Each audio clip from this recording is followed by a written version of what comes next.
بسم اللہ الرحمن الرحیم۔ سورۃ آل عمران کی آیت نمبر 151 کا ترجمہ شروع ہے۔ لقد جاءکم رسول من انفسکم عزیز علیہ ما عنتم حریص علیکم بالمؤمنین رؤوف رحیم فإن تولوا فقل حسبی اللہ لا الہ الا هو علیہ توکلت رب العرش العظیم آمین ثم آمین۔ اللہ کے نام سے شروع جو نہایت مہربان اور ہمیشہ رحم فرمانے والا ہے۔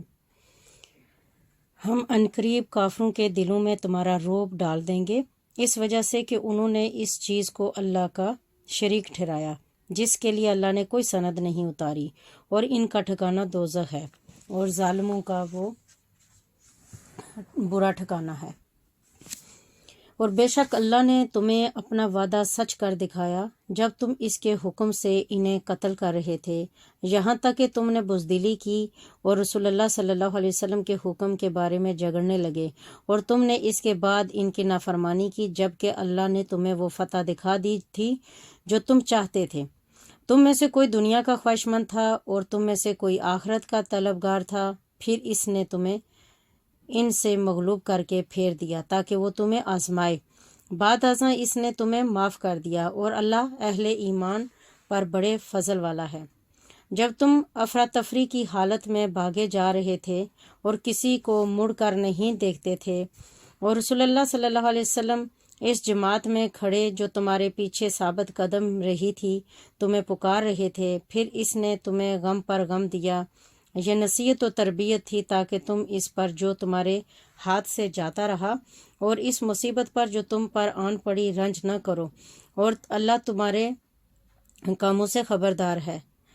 پھر اس نے غم کے بعد تم پر تسکین کے لیے غنودگی کی صورت میں امان اتاری جو تم میں سے ایک جماعت پر چھا گئی، اور ایک گروہ کو جو منافقوں کا تھا صرف اپنی جانوں کی فکر پڑی ہوئی تھی۔ وہ اللہ کے ساتھ ناحق گمان کرتے تھے جو محض جاہلیت کے گمان تھے۔ وہ کہتے ہیں کہ کیا اس کام میں ہمارے لیے بھی کچھ اختیار ہے؟ فرما دیں کہ سب کام اللہ ہی کے ہاتھ میں ہیں،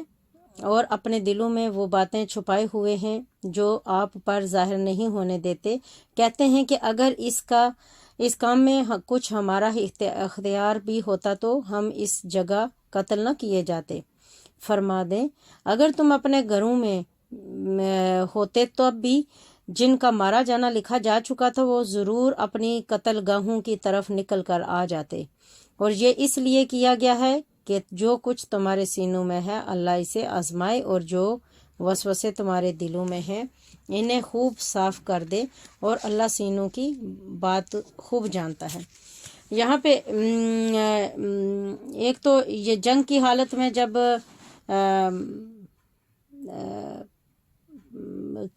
ان کے اوپر غنودگی یعنی کہ تھوڑی دیر کے لیے بہت تھک گئے تھے مسلمان کفار سے لڑتے ہوئے، اور پہلے نافرمانی کر دی کہ پہاڑی کے اوپر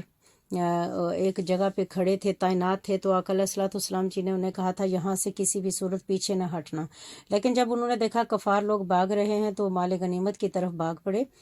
پھر اور وہ کفار کی فوج نے پھر دوبارہ سے حملہ کیا اور بہت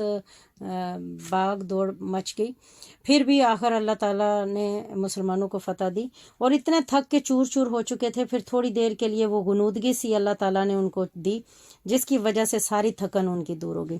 دوسری بات یہاں پہ یہ بتایا جا رہا ہے کہ جیسے کہ کوئی فوت ہو جاتا ہے، بندہ قتل ہو جاتا ہے، تو ہم پھر اپنے اپنے مفروضے بتاتے رہتے ہیں کہ اگر یہ وہاں نہ جاتا تو نہ قتل ہوتا، اگر یہ نہ ہوتا تو قتل نہ ہوتا، مارا نہ جاتا، مر نہ جاتا۔ تو یہاں پہ اللہ تعالیٰ بتاتا ہے کہ اگر چھپا کے بھی گھروں میں رکھو گے نا، تو اگر ان کا قتل گاہ کے اندر کہیں بھی کسی جگہ لکھی ہوئی ہے موت، وہ وہاں پہ بالضرور پہنچ جاتے۔ بے شک جو لوگ تم میں سے اس دن بھاگ کھڑے ہوئے تھے جب دونوں فوجیں آپس میں گت مگتھا ہو گئی تھیں، تو انہیں محض شیطان نے پھسلا دیا تھا ان کے کسی عمل کے باعث جس کے وہ مرتکب ہوئے، بے شک اللہ نے انہیں معاف فرما دیا، یقیناً اللہ بہت بخشنے والا بڑے حلم والا ہے۔ اے ایمان والو، تم ان کافروں کی طرح نہ ہو جاؤ جو اپنے ان بھائیوں کے بارے میں یہ کہتے ہیں جو کہیں سفر پر گئے ہوئے ہوں یا جہاد کر رہے ہوں اور وہاں مر جائیں کہ اگر وہ ہمارے پاس ہوتے تو نہ مرتے، اور نہ قتل کیے جاتے، تاکہ اللہ اس گمان کو ان کے دلوں میں حسرت بنائے رکھے، اور اللہ ہی زندہ رکھتا ہے اور مارتا ہے، اور اللہ تمہارے اعمال خوب دیکھ رہا ہے۔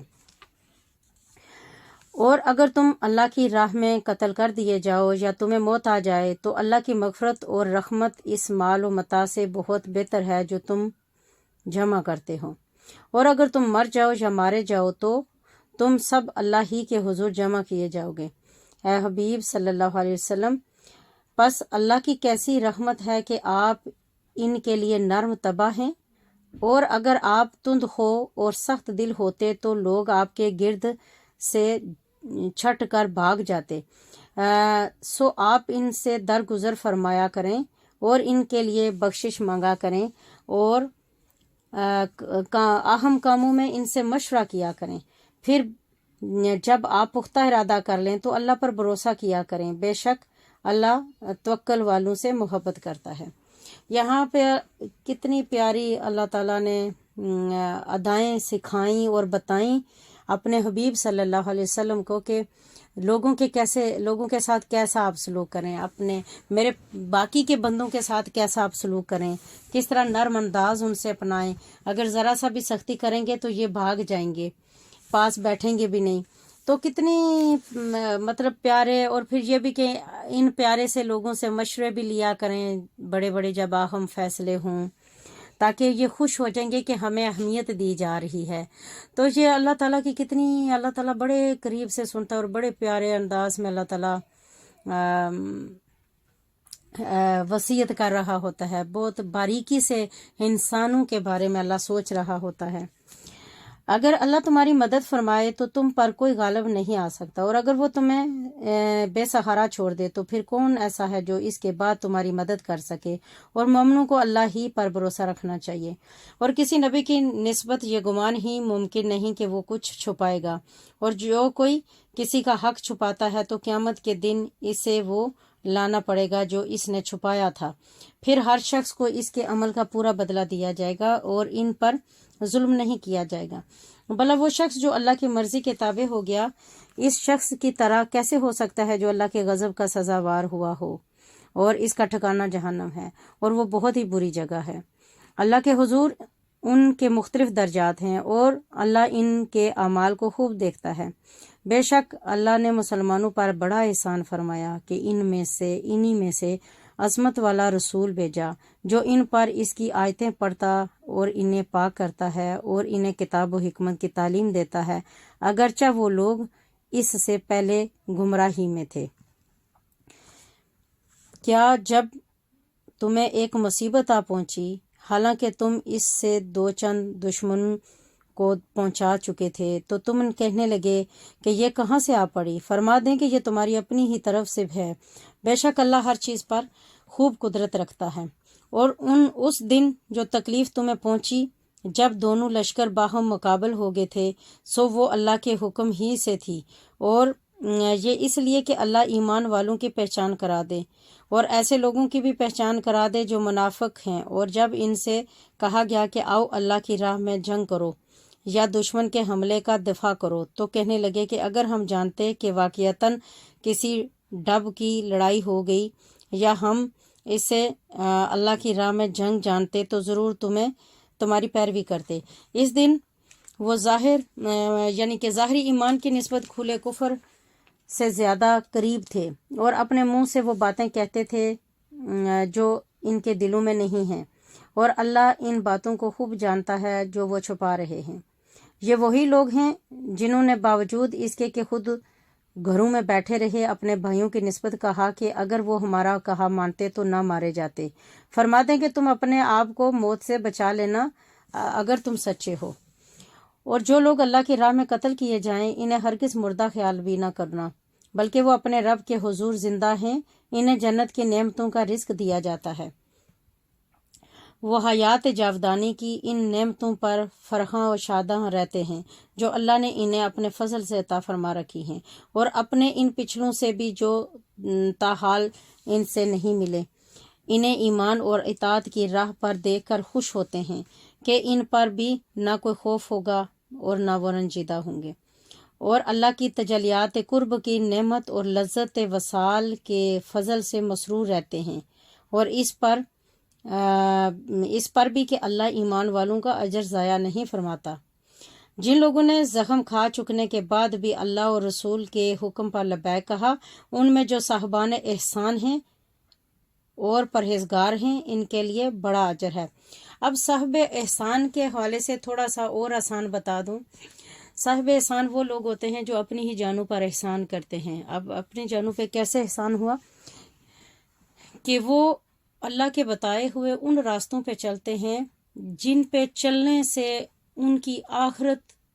بھی بہتر ہو جاتی ہے اور دنیا بھی بہتر ہو جاتی ہے۔ تو جو اللہ، جیسے کہ ایک بندہ اپنے لیے کماتا ہے، نیکیاں کرتا ہے، دکھاوے کے بغیر کوئی نیکی کرنا، خیرات کرنا، دوسروں کی خدمت کرنا، دوسرے لوگوں کے کام آنا، اللہ کی عبادت میں بھی لگے رہنا، تو یہ وہ چیزیں ہیں کہ انسان کسی اور پہ احسان نہیں کر رہا ہوتا، وہ اپنی ہی ذات پہ احسان کر رہا ہوتا ہے کہ وہ اللہ کے ہاں اعلیٰ درجات کی طرف بڑھ جاتا ہے پھر ایسے کام نیکی کے کرنے کے ساتھ۔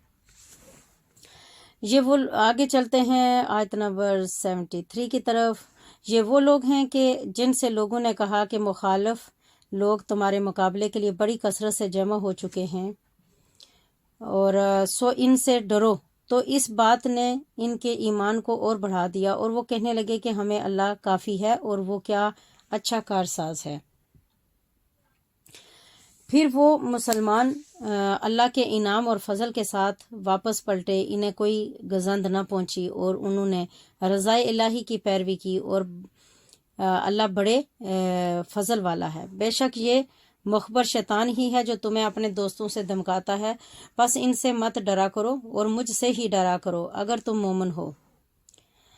اے غم گسار عالم، جو لوگ کفر کی مدد کرنے میں بہت تیزی کرتے ہیں وہ آپ کو غم زدہ نہ کریں، وہ اللہ کے دین کا کچھ نہیں بگاڑ سکتے، اور اللہ چاہتا ہے کہ ان کے لیے آخرت میں کوئی حصہ نہ رکھے اور ان کے لیے زبردست عذاب ہے۔ یہاں پہ دیکھیں اس آیت کے اندر اللہ تعالیٰ اپنے محبوب کو کتنے پیارے سے انداز میں کہتے ہیں اے غم گسار، یعنی کہ اے دوسرے لوگوں کے اوپر غم زدہ ہونے والے، یعنی کہ جو کفر کی طرف زیادہ لوگ جاتے تھے تو پھر آقا علیہ الصلوۃ والسلام جی بہت پریشان ہوتے تھے۔ ان کی پریشانی کا یہ عالم تھا کہ اللہ تعالیٰ آیات نازل فرما کے ان کو حوصلہ افزائی کرتے کہ آپ ان کے لیے ہلکان نہ ہوں، آپ پریشان نہ ہوں، آپ غم زدہ نہ ہوں۔ اللہ اکبر، اللہ اکبر۔ بے شک جنہوں نے ایمان کے بدلے کفر خرید لیا وہ اللہ کا کچھ نہیں نقصان نہیں کر سکتے، اور ان کے لیے دردناک عذاب ہے۔ اور کافر یہ گمان ہرگز نہ کریں کہ ہم جو انہیں مہلت دے رہے ہیں یہ ان کی جانوں کے لیے بہتر ہے، ہم تو یہ مہلت انہیں صرف اس لیے دے رہے ہیں کہ وہ گناہ میں اور بڑھ جائیں، اور ان کے لیے بالآخر ذلت انگیز عذاب ہے۔ اور اللہ مسلمانوں کو ہرگز اس حال پر نہیں چھوڑے گا کہ جس پر تم اس وقت ہو، جب تک کہ وہ ناپاک کو ناپاک سے جدا نہ کر دے۔ اور اللہ کی یہ شان نہیں کہ تمہیں غیب پر مطلع فرما دے، لیکن اللہ اپنے رسولوں سے جسے چاہے غیب کے علم کے لیے چن لیتا ہے۔ سو تم اللہ اور اس کے رسولوں پر ایمان لاؤ، اور اگر تم ایمان لے آئے ہو اور تقوی اختیار کرو تو تمہارے لیے بڑا ثواب ہے۔ اور جو لوگ اس مال دولت میں سے دینے میں بخل کرتے ہیں جو اللہ نے انہیں اپنے فضل سے عطا کیا ہے، وہ ہرگز اس بخل کو اپنے حق میں بہتر خیال نہ کریں، یعنی کنجوسی جو کرتے ہیں بہت زیادہ، پیسہ بھی ہوتا ہے تب بھی، بلکہ یہ ان کے حق میں برا ہے۔ عنقریب روز قیامت انہیں گلے میں اس مال کا توق پہنایا جائے گا جس میں وہ بخل کر رہے ہوں گے، اور اللہ ہی آسمانوں اور زمین کا وارث ہے، یعنی جیسے اب مالک ہے، ایسے ہی تمہارے سب کے مر جانے کے بعد بھی وہی مالک رہے گا، اور اللہ تمہارے سب کاموں سے آگاہ ہے۔ یہاں پہ مجھے والد صاحب کی ایک بات یاد آ رہی ہے، اللہ تعالیٰ ان کو جنتوں میں اعلیٰ مقام عطا فرمائے۔ ایک دفعہ کہنے لگے کہ دیکھو بیٹا فرزانہ، میرے پاس جو آرمی سے فوج سے پیسے آتے تھے، تنخواہ وہ اتنی لمیٹیڈ ہوتی تھی کہ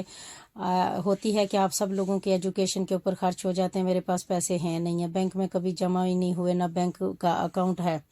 لیکن لوگوں کے دلوں میں، نا گاؤں والوں کے دلوں میں یہ ایک روب ہے کہ میرے پاس بہت پیسہ ہے۔ تو کہتے ہیں کہ یہ تو اللہ نے میری شان بڑھائی ہوئی ہے نا، یہ اللہ تعالیٰ کے مطلب ایک محبت ہے مجھ سے کہ اللہ نے خود بخود شان بڑھا لی، پیسہ ہے نہیں لیکن لوگ کہتے ہیں پیسے والے ہو۔